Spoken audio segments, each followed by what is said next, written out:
Hello and welcome to another Humoma lesson.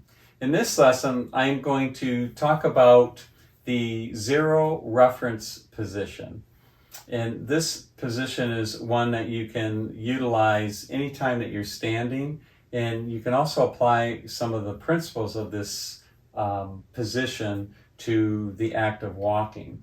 Since this particular piece is related to the most recent blog posts on walking better, I wanted to share this particular process with you because I think it can help you in many ways over and above walking and standing. So let's talk about finding your standing zero reference position. And basically that looks like this. I'm going to start by facing you and also show you this from the side. So the idea with this is you're going to kind of find your body moving forward and back between the ball of your foot, the front of your foot, and the heel, the back of your foot. And you're going to move back and forth and slowly hone in to the midway point between those two end points, the front of your foot and the heel. You can also go side to side with this, the left and right side of your foot, and find, where those 2 points kind of crisscross, where an X would be in the center of your foot. So you can go side to side, forward and back, and hone in on that center point. That's going to be just on the front part of your heels. Once you find that, I want you to maintain that position on that center point. Don't waver forward or back anymore. Be really anchored there. And lift the chest, the neck, and the head all the way as far up and back as you can without shifting your weight on your feet. Let that head come back down and notice what you experience. For me, I feel my core area being drawn in, just like if I took the fabric of this shirt and pulled from either end, it tends to draw it in. Your connective tissues around your torso are function in the same way. So find that position. I want you to experience the difference between that position versus what you tend to do.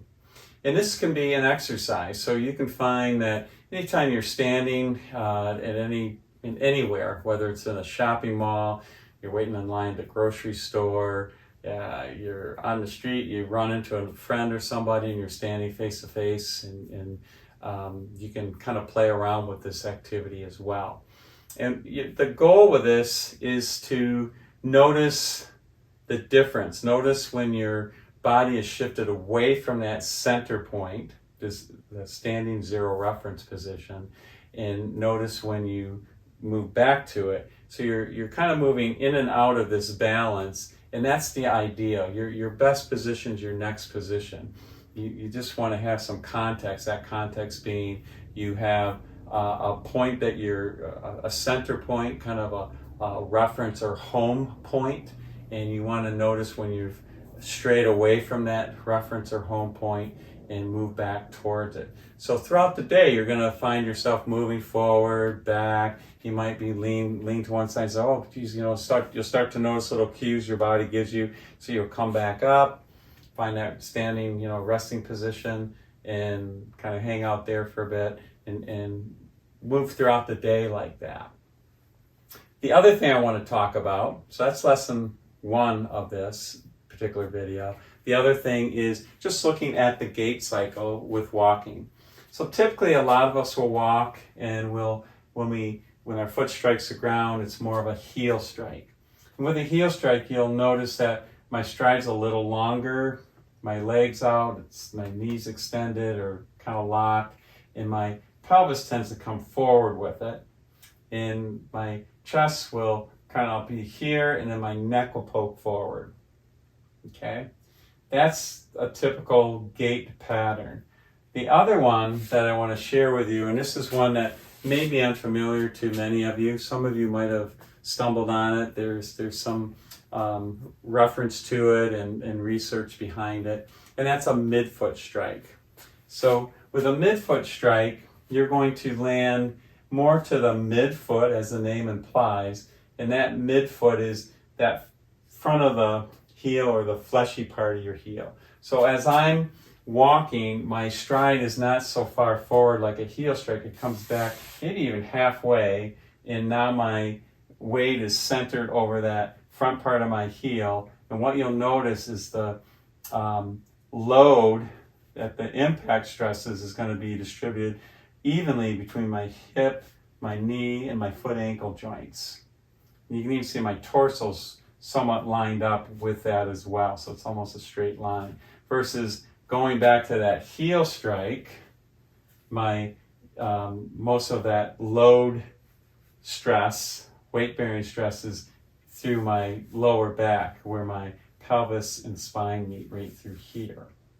And we talked about what our body typically will react by this collapsing in, the neck poking forward. So I'm kind of like here, okay, versus here.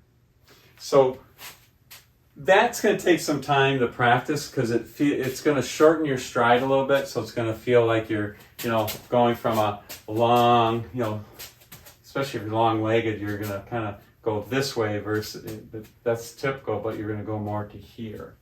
So in terms of your walking, the difference between what it's going to feel like is your cadence, that turnover of your feet hitting the ground, is going to be quicker. So your stride's shorter. So it's just going to feel like you're taking shorter, quicker steps versus longer, slower strides of a heel strike. But the difference in feel, that's what I want you to really pay attention to. So play with that. Let me know what your experiences are. You can reach out to me. Go to our website, www.humoma.com.